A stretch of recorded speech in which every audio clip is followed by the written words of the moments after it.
ಮೊದಲಿಗೆ ನಮ್ಮ ಸಂಪ್ರದಾಯದ ಪ್ರಕಾರ ನಾವು ಸಂಚಿಕೆ ಆರಂಭದಲ್ಲಿ ಭಗವದ್ಗೀತೆಯ ಒಂದು ಪ್ರತಿಯನ್ನ ಕೊಡೋದು.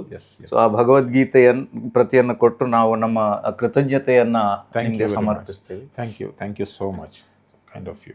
ಸೊ ನಮ್ಮ ನಂಬಿಕೆ ಯಾವ ಥರ ಅಂತಂದರೆ, ನೀವೊಂದು ರ್ಯಾಂಡಮ್ ಆಗಿರೋ ಒಂದು ಪೇಜನ್ನು ತೆಗೆದು ಅಲ್ಲಿರೋ ಒಂದು ಶ್ಲೋಕವನ್ನು ಆಯ್ಕೆ ಮಾಡಿದ್ರೆ, ಓದಿದ್ರೆ, ಅದು ಆ ಕ್ಷಣದಲ್ಲಿ ಶ್ರೀಕೃಷ್ಣ ಪರಮಾತ್ಮ ನಮಗೆ ಕೊಡುವಂತಹ ಸಂದೇಶ ಅನ್ನೋ ಥರದ್ದು ನಮ್ಮ ನಂಬಿಕೆ. Wow, beautiful. ನಿನ್ನ ವೈರಿಗಳು ನಿನ್ನ ಸಾಮರ್ಥ್ಯವನ್ನು ನಿಂದಿಸುತ್ತಾ ನಿನ್ನ ಬಗ್ಗೆ ಹೇಳಬಾರದ ಅನೇಕ ಮಾತುಗಳನ್ನು ನುಡಿಯುವವರು. ಇದಕ್ಕಿಂತ ಹೆಚ್ಚಿನದಾದ ದುಃಖವು ಮತ್ತೆ ಯಾವುದಿರಬಹುದು? First line.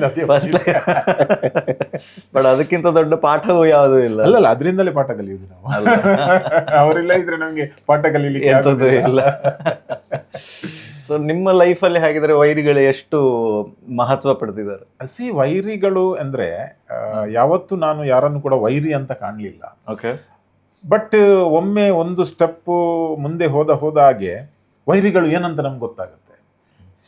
ನಮಗೆ ಬಾಹ್ಯ ಅಂದರೆ ಔಟ್ಸೈಡ್ ಏನು so called enemies, they are fine, we are not worried about that.